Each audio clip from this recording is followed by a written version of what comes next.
Boa noite a todos, na graça e na paz do Senhor Jesus. Amém?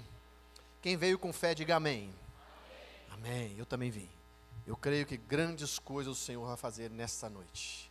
Porque Deus tem colocado no nosso coração algo de extraordinário para acontecer aqui. Eu tenho certeza que se você veio com a mesma fé que eu vim, Deus vai operar milagres aqui nessa noite, para a glória e louvor do nome dEle. Nós estamos nessa série Jesus em Minha Casa. Meu Deus, que privilégio que algumas pessoas tiveram de ter Jesus em carne e osso na sua própria casa. Mas eu quero dizer para você, Jesus pode estar na sua casa também, através da sua vida em espírito e em verdade. Mas eu fico pensando no privilégio desses homens e mulheres que tiveram de sentar à mesa ali com Jesus, e eu fico imaginando como será lá no céu. A bodas do Cordeiro, nós sentarmos à mesa, Jesus nos servindo, meu Deus, vai ser sensacional. Mas eu creio que Jesus tem algo para realizar na nossa casa aqui ainda, na nossa casa terrena. Ele diz que foi preparar lugar para nós em nossa casa eterna, na Nova Jerusalém, na Jerusalém celestial. Mas eu creio que Deus tem propósito ainda, enquanto estivermos neste mundo, na nossa casa aqui, para que o melhor aconteça em nossa casa aqui. E aonde Deus está, aonde Jesus vai, na casa que Jesus entra, milagres acontecem. Amém? Se você crê, diga amém. Então eu convido você a se colocar em pé para o texto dessa noite. Abra o seu coração, abra a sua mente, para entendermos o que o Senhor tem para conosco. Evangelho segundo escreveu São Marcos, capítulo 1. Nós vamos falar hoje da casa de Pedro. Jesus entrou na casa de Pedro. Evangelho segundo São Marcos. E é interessante que essa passagem, ela tanto se encontra em Mateus, Marcos e em Lucas, que são os evangelhos sinópticos, que um vai complementando o outro, cada um com uma visão, mas todos relatando este fato. Mateus capítulo 1, a partir do 21. Marcos 1, Marcos 1, 21. Nós vamos ler do 21 até o 33. Diz assim a palavra de Deus: entrando em Cafarnaum, e logo no sábado, indo ele a uma sinagoga, começou a ensinar. Maravilharam-se da sua doutrina, porque os ensinava como tendo autoridade, não como os escribas. Estava na sinagoga um homem possesso de um espírito imundo, o qual exclamou: que temos contigo, Jesus de Nazaré? Vieste destruir-nos? Bem sei quem és, o Santo de Deus. Respondeu Jesus, dizendo: cala-te e sai dele. Então o espírito imundo, convulsionando-o e clamando em alta voz, saiu dele. Todos se admiraram a ponto de perguntar entre si: que é isso? Que nova doutrina é essa? Ele dá ordem até aos espíritos imundos e eles lhe obedecem. Logo correu a sua fama por toda a província da Galileia. Versículo 29. Saindo da sinagoga, foram à casa de Simão. Simão aqui é o Pedro, Simão Pedro. E de André, com Tiago e João. A sogra de Simão estava acamada, estava de cama, com febre. E logo lhe falaram dela. Então, aproximando-se, tocou-a pela mão e a levantou. A febre a deixou e ela o servia. Sendo já tarde, tendo-se posto o sol, trouxeram-lhe todos os que se achavam enfermos e endemoniados. Toda a cidade se ajuntou à porta e Jesus curou a muitos doentes, de diversas enfermidades, e expulsou muitos demônios. Porém, não permitia que eles falassem, porque o conheciam. Feche seus olhos para a palavra de oração. Soberano Deus, Pai, louvado, engrandecido, exaltado seja o teu nome, por tudo quanto o Senhor já falou ao nosso coração essa noite. Senhor, mas sabemos que o Senhor tem ainda algo a ministrar, Senhor Deus, às nossas vidas, às nossas famílias, às nossas casas, Pai. E pedimos, Senhor Deus, abre a nossa mente, o nosso entendimento, para que possamos entender tudo quanto o Senhor há de falar conosco, há de nos instruir, há de nos revelar esta noite, através da Tua palavra, Pai.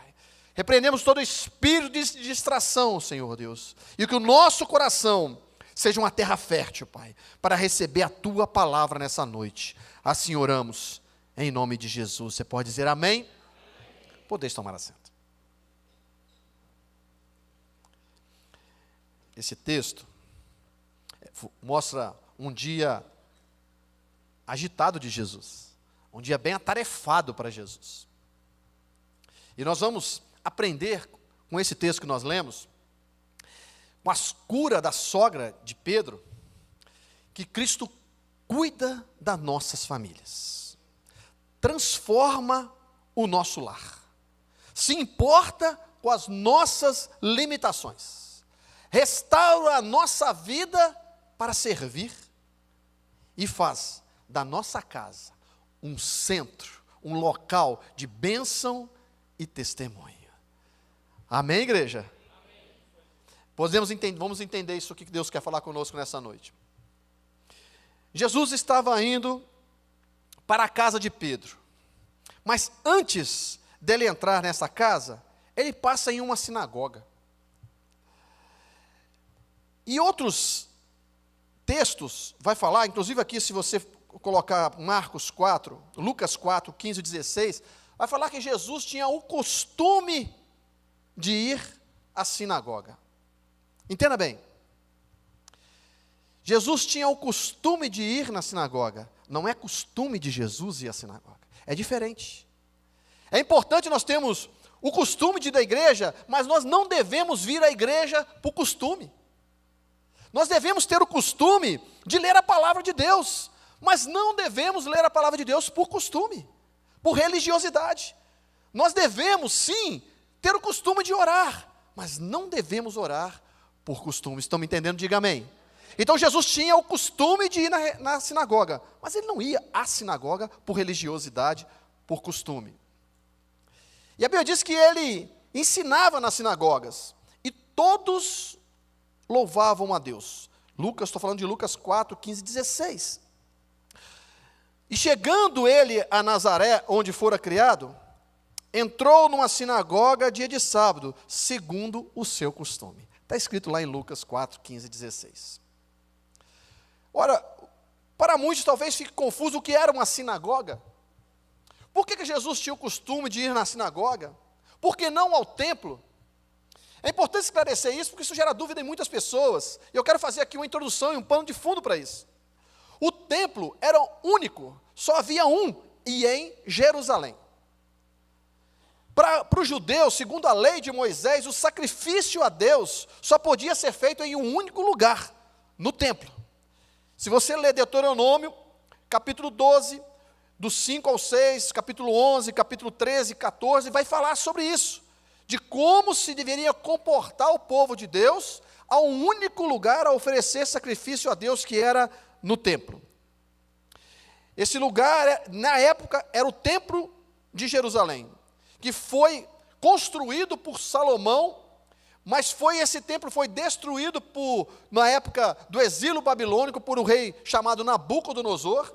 Depois este templo, na época de Jesus, havia sido reconstruído por Zorobabel e ampliado por Herodes. Ali, eles ofereciam o sacrifício, ali no templo havia os sacerdotes, os levitas, e havia ali o local do Santo dos Santos e o véu que separava. Me entenderam até aqui? Diga amém. Então o que eram as sinagogas? As sinagogas eram locais de culto, eram congregações. Pensa bem, nós não temos aqui a nossa igreja sede? Aqui nós somos um campus, ou uma congregação, ou uma sinagoga. Era local aonde se lia a palavra, se ensinava a palavra.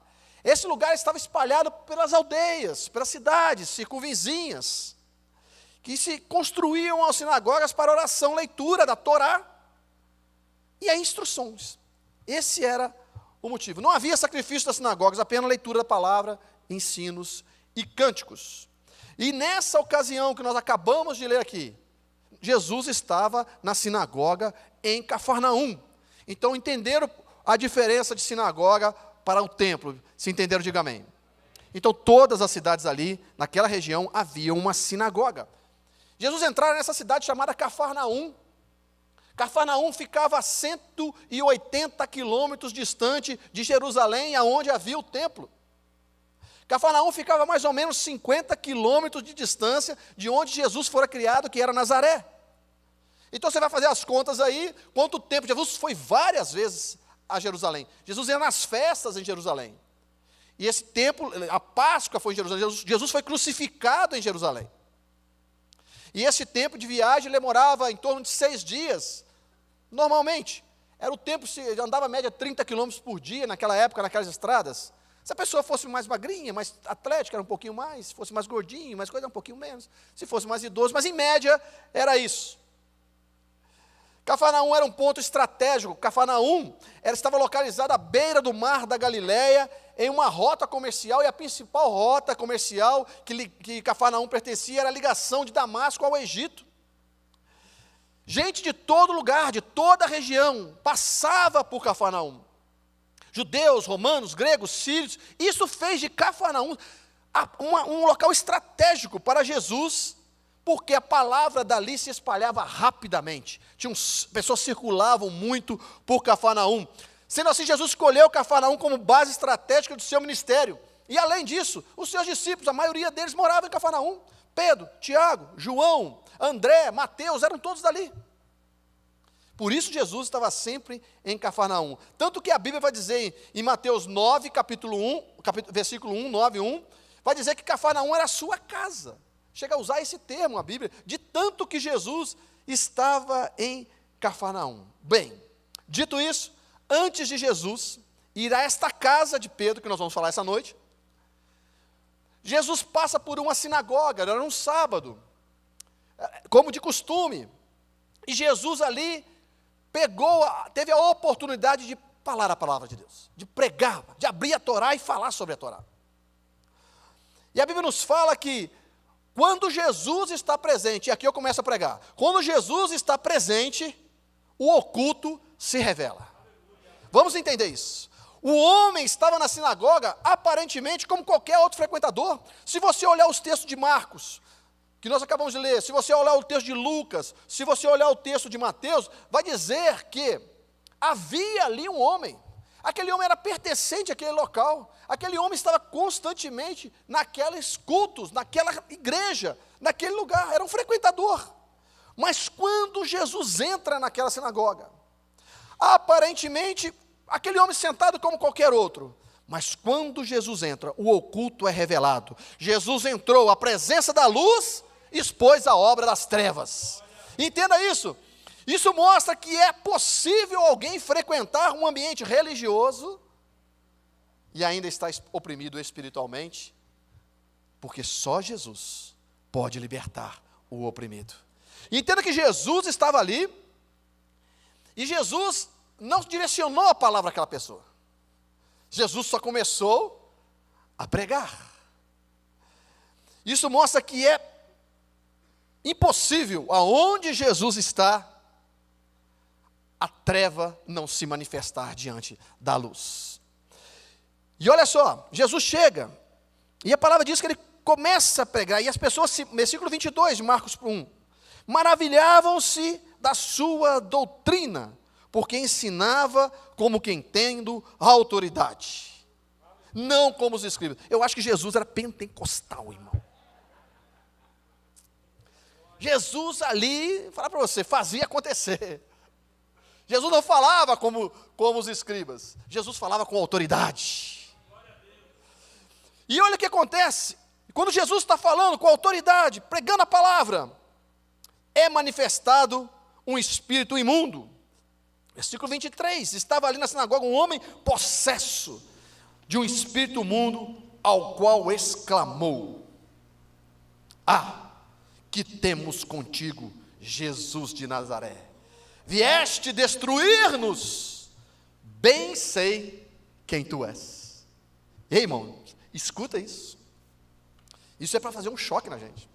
Os demônios reconhecem quem Jesus é. Eu pergunto, você sabe quem é Jesus? Olha, entenda isso. Quem é de fato Jesus? Os discípulos andavam com Jesus. Os discípulos viram Jesus fazer muitos sinais e maravilhas. Mas em determinado momento, Jesus entra no barco com seus discípulos, neste mar que beirava, que fazia margem ali a Cafarnaum. E Jesus está indo com os discípulos naquele barco, e Jesus dorme no barco, na popa do barco, e começa a levantar uma grande tempestade, e o barco saculejava para lá e para cá, Jesus tranquilamente dormindo. Mas aí, um dos discípulos chega até Jesus e fala: Senhor, levanta-te, você está vendo, não, nós vamos morrer. E Jesus fala: levanta,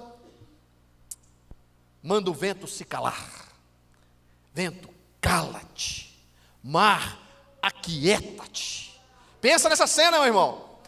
No meio do mar, o barco balançando, os discípulos desesperados. Jesus levanta e com a sua voz ele diz: mar, aquieta-te. Vento, cala-te. E a Bíblia diz que na mesma hora, no mesmo instante, o mar se acalmou, o vento se aquietou, e os discípulos olharam um para os outros e perguntaram assim: quem é este? Quem é esse que até o vento e o mar lhe obedecem? Os discípulos não tinham ideia exatamente de quem era Jesus. Certa ocasião, Jesus pergunta para eles: o que o povo fala que eu sou? Uns falam assim, uns discípulos falam assim: uns falam que tu és João Batista, outros falam que tu és Elias, outros falam que tu és Jeremias, ou um dos profetas. E Jesus pergunta: e vocês, o que vocês acham que eu sou? Mas aí Pedro teve a revelação de Deus e falou assim: tu és o Cristo, o Filho do Deus vivo. Quem é Jesus, irmão? A pergunta é essa: quem é Jesus para você? Aquele que vem talvez na sua mente crucificado numa cruz, com um olhar de tristeza e dor? Ou ele é o Todo-Poderoso que está sentado no alto e sublime trono, que tem o controle da tua vida na palma da mão dele, que não perdeu o controle da tua história, que ele guarda o teu levantar e o teu deitar, que aonde você anda ele está do teu lado, ele é o socorro presente, ele é a brilhante estrela da manhã. Quem é Jesus para você, meu irmão? Quem é Jesus? Quem é esse? Os demônios sabiam que era Jesus. O espírito imundo sabia sobre a identidade de Cristo, mais do que todos que estavam sentados naquela igreja. Aqueles estavam maravilhados, que tipo de doutrina era aquela que ele pregava. Mas o demônio se manifesta na boca de um homem e diz assim: tu és o Santo de Deus. Ei, escute uma coisa: os anjos dizem que ele é santo, a igreja diz que ele é santo, e até os demônios têm que dizer que ele é santo. Ele é adorado no céu, ele é adorado na terra, e até os demônios do inferno têm que dizer que ele é santo. Louvado seja Deus. Se você crê que ele é santo, levanta a tua mão e dê um glória a Deus aí. Aleluias. Glorifica o nome dele, aplauda ele. Ele é santo e ele está aqui no nosso meio. Glória a Deus. E Jesus disse assim: cala-te. O demônio fala isso e Jesus fala: cala-te. Sabe por que Jesus falou isso? Porque igreja não é lugar de demônio falar. Ninguém sai de casa e vem na igreja para ouvir demônio falar. Ninguém sai de casa e vem ao culto para ficar ouvindo demônios falarem. Nós viemos aqui para ouvir Jesus falar conosco. Era isso? Quantos vieram ouvir a voz de Deus? Amém? Levante a tua mão e dê glória a Deus. Jesus tem autoridade sobre a palavra. Jesus tem autoridade sobre os espíritos. Primeiro, as pessoas ficam admiradas da sua autoridade e do seu ensino. Logo depois, testemunham a sua autoridade sobre o mundo espiritual. Isso mostra, meu irmão, que a palavra de Deus não é apenas discurso. A palavra de Deus não é apenas discurso, ela é o poder de Deus em ação. E neste lugar que Jesus estava, nessa sinagoga, acontece uma libertação imediata e completa. O Espírito saiu imediatamente após a ordem de Jesus. Onde Jesus está, não há espaço para a opressão. A fama de Jesus então cresce, com aquele feito, com aquela ocorrência, com aqueles atos sobrenatural, a fama de Jesus cresce. Aquelas pessoas saíram dali dizendo: você não sabe o que aconteceu hoje na sinagoga. Hoje foi totalmente, que vocês não estão entendendo o que aconteceu lá. Quem não foi, perdeu. Nós vimos coisas que nós nunca vimos. Primeiro, um homem que prega com autoridade. Depois, um demoniário no nosso meio, que nós não podíamos imaginar se manifesta. Fala que ele é santo. Ele manda calar e sair dele. Aquele homem se convulsiona e cai no chão e fica completamente liberto. Que doutrina foi aquela? Que culto foi aquele? E a fama de Jesus correu. Porque aonde Jesus está, o sobrenatural acontece. Escute isso. Depois, Cafarnaum tornou-se então diante desses fatos, e foram muitos fatos que Jesus fez em Cafarnaum. Diante desses fatos, tornou-se a base onde a autoridade de Jesus começou a ser conhecida publicamente. Religião, meu irmão, não liberta ninguém. Aquele homem estava ali há um bom tempo naquela sinagoga. Religião não liberta ninguém. O homem estava na sinagoga, mas continuava escravizado. Somente a presença de Jesus traz uma liberdade verdadeira. Jesus, escuta isso, irmão, Jesus não mudou, ele continua expulsando as vozes que oprimem a vida de cada um de nós. É a presença dele na nossa vida que põe para fora as vozes do medo, a voz da angústia, a voz da depressão. É a voz de Deus, é a presença de Deus que põe para fora, que expulsa a voz da mentira. É a presença de Deus que expulsa, que põe para fora a opressão espiritual.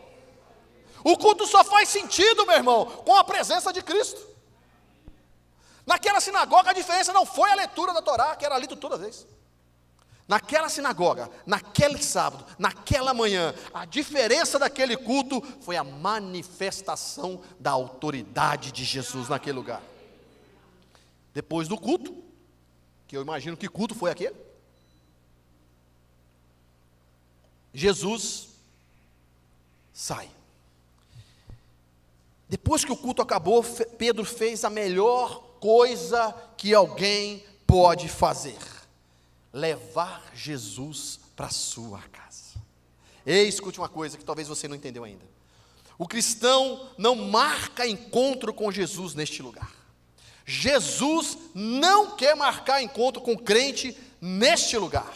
Jesus quer sair de casa com o crente. Jesus quer andar com o crente. Jesus quer caminhar com o cristão. Jesus quer estar com você todo o tempo. Ele quer vir com você, quer voltar com você, quer estar com você, quer cuidar de você, quer cuidar da sua casa e quer cuidar da sua família. Aqui não é lugar de marcar encontro com Jesus e ir embora e deixar ele aqui. Aqui é lugar de nós adorarmos aquele que já está em nós. Será que na sua casa tem lugar para Jesus? Pedro tinha um problema. Pedro tinha um problema na sua casa. A sogra morava com ele. Não, gente, o problema não é a sogra que morava com ele. A sogra morava com ele e estava doente. O problema era a doença da sogra. Olha, tá vendo? Tem gente que pensou assim: ah, meu Deus, coitado desse Pedro, a sogra morava com ele, está lascado. Não é isso não. O problema é que a sogra dele estava doente. Ela estava com a febre. Provavelmente malária, que era muito comum naquela época. O evangelho que nós lemos, Marcos e Mateus, vai dizer que ela estava de cama com febre. Mas Lucas, quando relata esse fato, em Lucas 4:38, porque Lucas era médico, então Lucas entendia muito bem o que estava acontecendo com essa mulher. E a Bíblia diz, e o Lucas vai ser o único que vai dizer assim, que ela estava acamada com muita febre, ou ardendo em febre. Então, há um consenso entre os estudiosos, os teólogos, que ela estava com malária, que era muito comum nessa época, e levava à morte milhares de pessoas. E eu gosto muito de uma coisa que aconteceu quando Jesus entrou na casa de Pedro. Olha só. Saindo da sinagoga, fora à casa de Simão e de André com Tiago e João. A sogra de Pedro estava acamada com febre. E logo, pense nessa palavra, diga, e logo, lhe falaram dela. E logo, lhe falaram dela. Eu gosto muito dessa frase. Logo, isso mexe comigo, eu gosto disso. Escute, preste atenção, meu irmão. Jesus chegou. E logo lhe falaram do problema. Ei, escuta uma coisa. Primeira coisa que eles fizeram assim que Jesus chegou. Ei, Jesus, tem um problema. Tem um problema aqui na minha casa. Tem um problema dentro desta casa. Tem um problema instaurado nesta casa.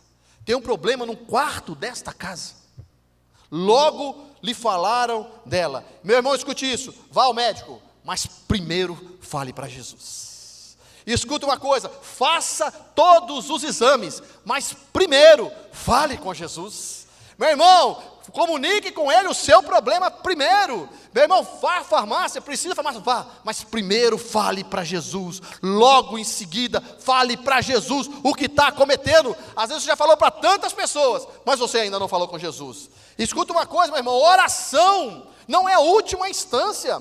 Oração é primeira instância, primeira coisa que você faz antes de tomar uma decisão, antes de procurar um médico, antes de fazer os exames. Ore, fale logo para Jesus o que está acontecendo, aonde está o problema, qual é a dificuldade. Estão me entendendo? Diga amém. Fale logo para Jesus. Isso é muito importante. Eu lembro que quando eu era criança, não faz tanto tempo assim. Tem gente que já olhou assim, não faz muito tempo assim não. Mas eu lembro quando eu era criança, eu fui criado na igreja, e quando uma pessoa, irmão, estava doente, não pensa você que corria para... Não corria para o médico. Primeira coisa que se falava, chame alguém para orar. Chame um pastor. Chame um presbítero para orar. Quantas vezes isso aconteceu? E eu fui criado dentro desse contexto, vendo Deus operar, e na maioria das vezes, a pessoa ficava curada para a glória de Deus. Eu lembro de um fato que aconteceu lá em casa, e está aqui a minha caçula como testemunha, já contei isso aqui uma vez, mas talvez você não ouviu, e o Espírito Santo de Deus está me impulsionando a falar isso novamente. Eu lembro, minha filha tinha 5 anos, 5 ou 6? 6 anos a minha mais velha, e nasceu minha caçulinha. E aí você já viu, né? Neném em casa, a filha de 5 anos, ai, minha mãe, neném, mamãe, neném, mamãe, neném. E pediu para a mamãe, queria pegar a criança de todo jeito. A mais velha queria pegar a recém-nascida de todo jeito. E eu sei que um dia, de tanto ela importunar, a Rose falou assim, olha, eu vou ali esquentar a mamadeira. Vou deixar a neném aqui na sala, no seu quarto, no seu colo. Mas você... não mexe, fica quietinha aí. Não foi isso? Pegou ela. O que a mais velha foi fazer com essa coitadinha aqui? Foi brincar de serra, serra, serra. O que aconteceu? Quando ela fez o serra, escorregou da mão dela e ela caiu com a muleirinha no chão. Tem muita gente dizendo, isso explica muita coisa, viu? E ela caiu, bateu a cabecinha, a muleirinha no chão e apagou, irmãos. Ela simplesmente apagou. A Rose, quando veio, foi um desespero. Os lábios dela já estavam ficando roxos, eu não respirava mais. Falei, meu Deus do céu. A minha mais velha ajoelhou e foi orar. E quando eu desci, eu morava no sobrado, que eu desci, que aconteceu, pelo amor de Deus, vem aqui. E eu peguei, ao invés de sair desesperado, irmão, gritando, chamando a ambulância, ligando para o 90, qualquer coisa aí, eu peguei essa menina, levantei os braços e fui orar, irmão. Fui mostrar ao Senhor o meu problema, fui mostrar ao Senhor a minha dificuldade. Senhor, está aqui em minhas mãos a minha filha, Senhor. Eu repreendo esse espírito de morte em nome de Jesus. E ela suspirou e voltou e está aqui até hoje pela glória do nome do Senhor. Fale logo para Jesus, irmão. Fale logo para Ele o seu problema. O que está acontecendo na sua casa? Fale logo. Às vezes você conta no Instagram, você conta para o vizinho, você conta para o parente, você conta para todo mundo a sua dificuldade. Fale logo para Jesus, porque Ele tem o poder para trazer a solução para a sua causa, para te dar a resposta que você precisa, para curar a sua enfermidade. Ele tem a solução para todos os problemas. E assim que Ele chegou, logo falaram dela para Ele: ô Jesus, tem alguém enfermo nessa casa. Oração não deve ser a última instância. Tenham uma certeza, irmãos, e eu quero deixar isso muito encravado no seu coração essa noite: Jesus se importa com as necessidades de cada um da sua casa. Jesus se importa, entenda isso, Ele se importa com o seu problema. A sogra de Pedro não era nenhuma pessoa conhecida, não era nenhuma pessoa política, não era nenhuma pessoa da sociedade, mas Jesus se importou com ela e se moveu em favor dela. Isto mostra que o Senhor não olha apenas para grandes multidões, para as grandes líderes. Às vezes pessoas assim: mas eu sou tão insignificante, eu sou tão isso, eu sou tão pequeno, eu sou tão menor. Irmão, todo mundo pode falar isso para você. Talvez você escutou isso a vida inteira, irmãos. Você não vai dar nada. Você não serve para nada. Você não vai sair disso. Você é um incompetente. Você é um desfortunado. Você não é burro, você é lerdo. Seja lá o que for, meu irmão. Eu quero dizer uma coisa para você: Jesus não vê você dessa forma. Ninguém se importa, mas Ele se importa com você. E Ele está indo ao seu encontro assim que você expor para Ele que você quer o socorro dEle. E Jesus foi. Jesus se importa com as necessidades pessoais e de cada familiar, Senhor. Deus se preocupa com cada um detalhe da vida dos que o seguem, inclusive nossas casas e os nossos parentes. Jesus entra no lar e transforma o ambiente. Escuta isso. O milagre aconteceu, não foi no meio de um palácio, não foi num templo. O milagre aconteceu dentro de uma casa, e uma casa humilde, uma casa pequena. Se você estudar o contexto de como eram feitas aquelas casas, eram feitas de casa de barro. Se você entender como era humilde o contexto daquela sociedade, pois o milagre aconteceu exatamente neste lugar. Entenda uma coisa: Jesus age, meu irmão, mesmo nesse contexto. Jesus transforma um ambiente aonde você está, não importa se é uma mansão ou se é um casebre. Jesus não olha para isso. Jesus vai olhar para a sua fé, para o seu coração, e de que forma você está chegando nele. Quem chegou nele fala assim: Jesus, nós temos um problema aqui em casa. Chegou nele com fé, porque sabia que ele tinha autoridade para resolver. Aonde Jesus entra, meu irmão, ele cura. Eu acho interessante, a Bíblia diz que ele entrou e a febre saiu. Ele entrou e o problema saiu. Ele entrou naquele quarto e a doença foi embora. Ele entrou e a doença saiu. Aonde Jesus entra, Ele traz restauração. Ele entrou e a doença saiu. Aonde Jesus entra, Ele traz libertação. Jesus entra naquela sinagoga e aquele demônio teve que sair. Eu não sei qual é a sua dificuldade. Não sei mesmo. Mas para ela sair, meu irmão, basta que Jesus entre.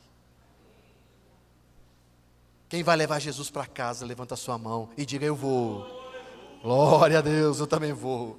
Precisamos abrir as portas do nosso lar para Jesus, permitindo que Ele governe dentro da nossa casa. Meu irmão, minha irmã, entenda isso. Doença não é um obstáculo para a ação divina.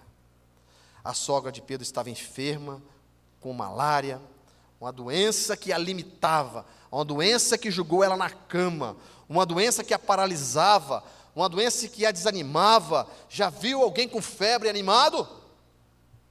Você pode ser a pessoa mais disposta do mundo. Deu 39 de febre, irmão. Puf! Acabou. Acabou. Não tem disposição para nada. Então aquela doença limitava essa mulher.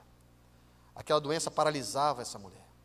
Aquela doença desanimava essa mulher. Às vezes, a doença não está no físico somente. Às vezes a doença está na alma. Às vezes a doença está numa angústia tão profunda.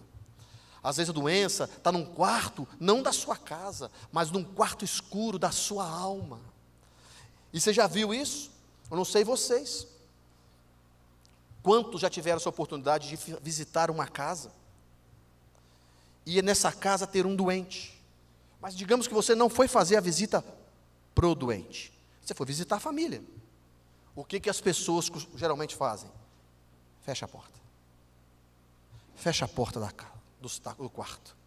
Para não expor a doença. Para não expor o problema. Para não expor a dificuldade. Talvez você chamou já Jesus para estar na sua vida. Mas você vive numa depressão tremenda. Você vive numa tristeza e numa angústia tremenda. Por quê? Você não deu acesso a Jesus, a este quarto escuro da sua alma. Talvez você fechou e Jesus entra e fala: Jesus, pode circular pela sala.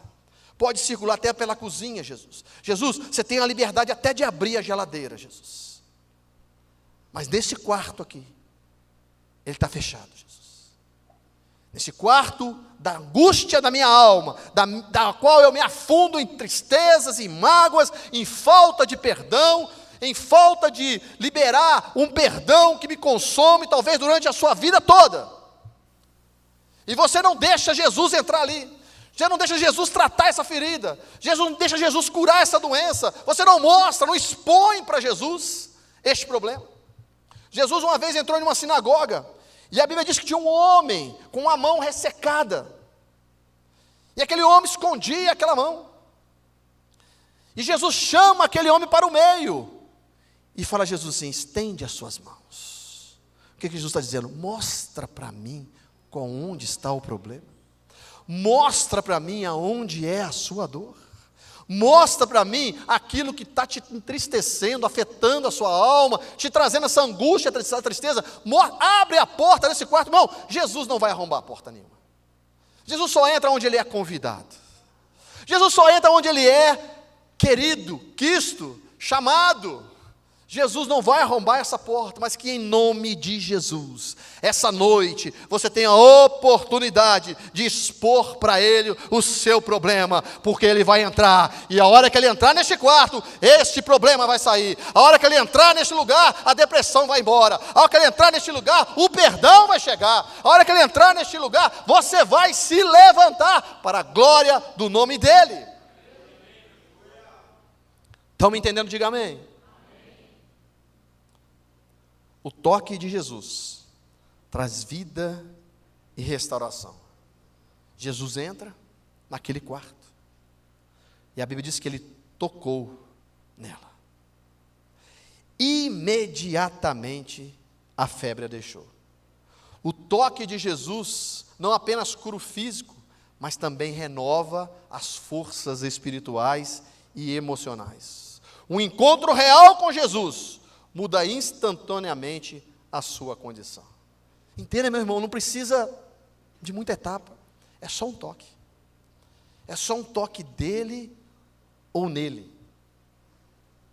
Jesus curou um cego de nascença tocando nos olhos. Jesus curou aquela menina, filha de Jairo, tocando nela. Jesus curou, ressuscitou a filha de Jairo, ressuscitou o filho da viúva de Naim, tocando naquele esquife que era um caixão. Como se fosse um caixão, para você entender. O toque de Jesus. A Bíblia diz que ele colocava a mão sobre os enfermos e os enfermos eram curados. Um toque de Jesus muda tudo. E a Bíblia diz que a resposta dessa mulher ao ser curada, e eu quero ler com você para nós terminarmos.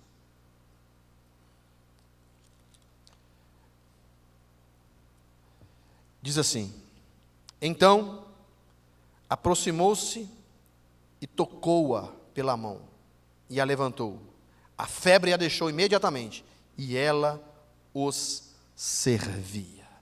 Ela o servia. A resposta da cura, irmão, tem que ser uma disposição.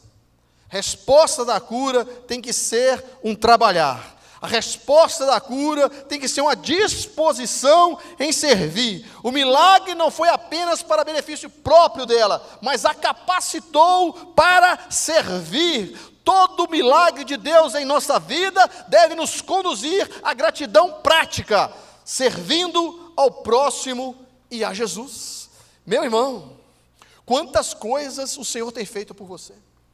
Quantas coisas o Senhor já tem realizado na sua vida? Quantos milagres? Você está aqui hoje, é um milagre. Eu e você passamos por uma pandemia que milhões de pessoas morreram. E eu e você estamos aqui. Mas essa gratidão que tem que haver no nosso coração, pelaquilo que o Senhor fez por nós, tem que ter uma gratidão, uma disponibilidade em servi-lo. A pastora falou aqui tantas vezes. Meu irmão, venha servir ao Senhor, demonstre a Ele gratidão pelaquilo que Ele tem feito. Não existe ministério de banco, não venha aqui simplesmente para sentar e se alimentar somente. Seja grato, receba do Senhor a bênção, receba do Senhor a bênção sim, mas mostre gratidão a Ele em servi-lo. Tenha disposição no seu coração.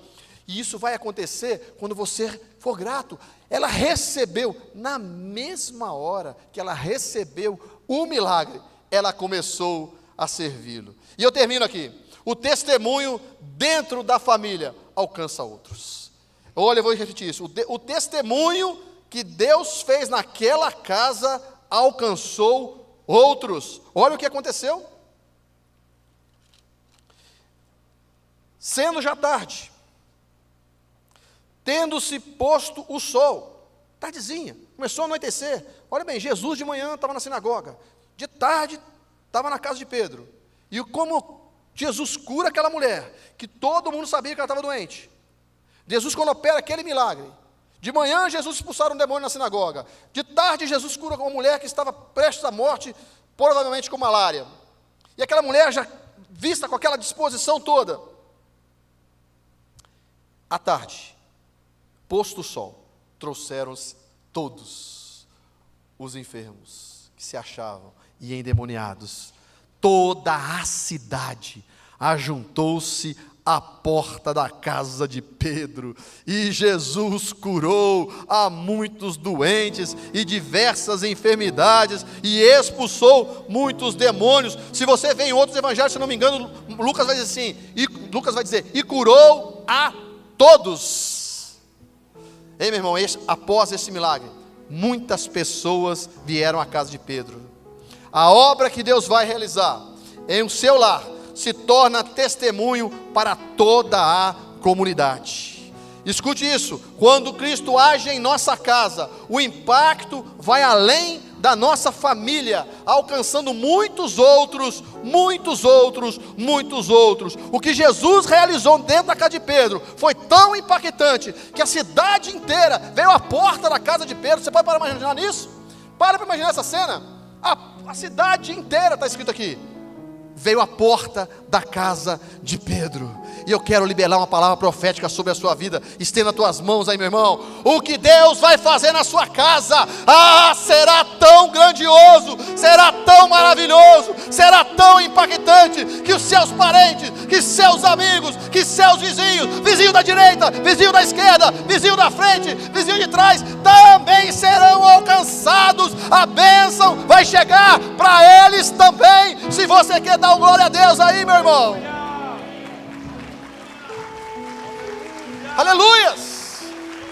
O que Deus vai fazer na sua casa vai impactar a sua vizinhança toda, a sua família toda, porque eu creio no poder que há neste nome. Eu creio no poder do meu Deus, da qual eu sirvo. Eu termino aqui.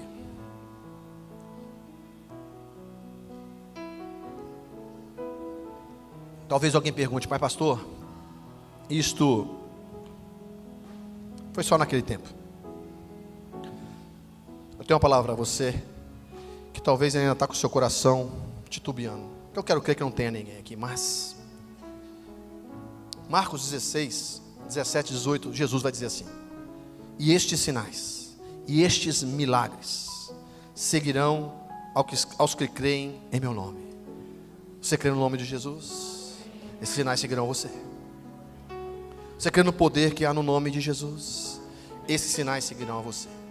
Aquelas pessoas chegaram à porta da casa de Pedro porque criam que o Deus que estava ali dentro, que o Jesus que estava ali dentro, tinha um poder para fazer algo em favor dos problemas deles, em favor da vida deles. Criam que ele tinha o poder para fazer. Escuta isso. Esses sinais seguirão aos que creem em meu nome. Expulsarão demônios, falarão novas línguas, pegarão na serpente, e se beberem alguma coisa mortífera, não lhes dará dano algum. Escuta isso agora. Imporão a mão sobre os enfermos e os curarão. João 14, 12 vai dizer assim: na verdade vos digo. Quando Jesus fala na verdade, assim, é exatamente isso que vai acontecer.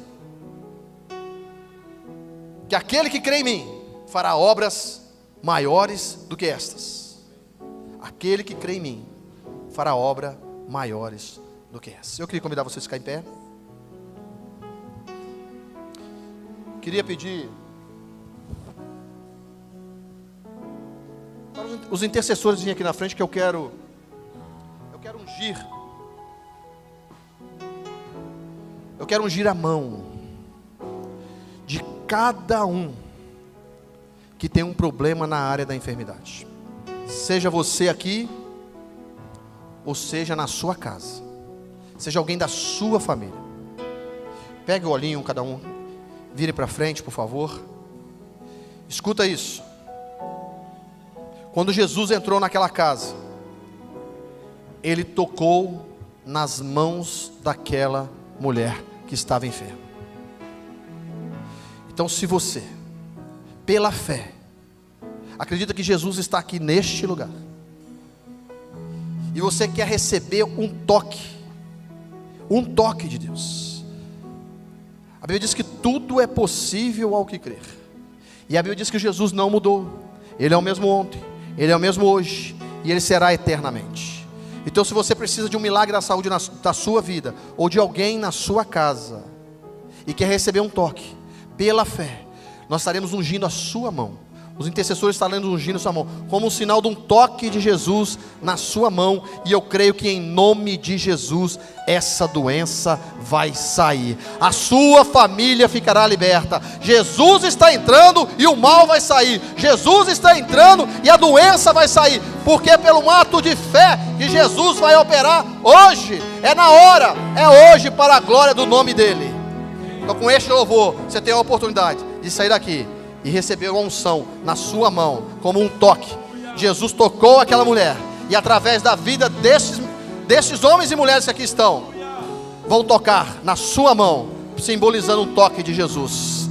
Com este louvor, você tem a oportunidade de sair daqui, receber o toque e voltar para o seu lugar. Creio que tu és a cura. Creio que és tudo para mim.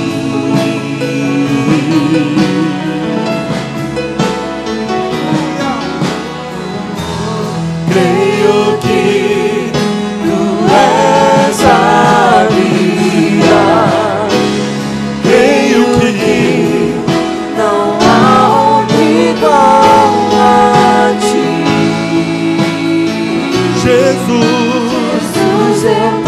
preciso de ti. Creio que és a cura. Creio que não tudo para mim. Tu és tudo na minha vida.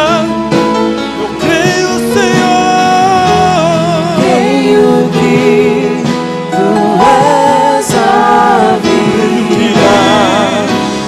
Creio que não há outro igual a ti. Jesus, eu preciso de ti.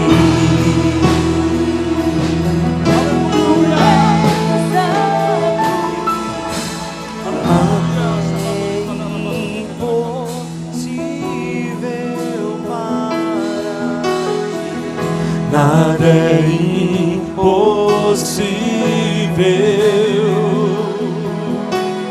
Nada é impossível para ti.